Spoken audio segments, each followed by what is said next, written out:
এই যে আলী হুছেইন ৰহমান উপাধিসকলক সকলো বেয়া কামত অভিযুক্ত বুলি কিছুমান ধৰ্মৰ দালালে চিঞৰি থাকে, এইজন চাওক মৌচম প্ৰণৱ সোণোৱাল। উপাধিটো কি হয়? সোণোৱাল। আৰু এই সোণোৱাল দাদাৰ প্ৰেম নিজৰ শাহুৱেকৰ লগতে হয়।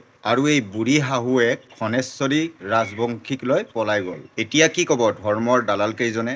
আৰু যে মাজুলী নিজৰ জীয়েক সমতুল্য কিশোৰী এজনীক দলবদ্ধভাৱে ধৰ্ষণ কৰিলে, সেইকেইজনৰ উপাধিকেইটা শুনক।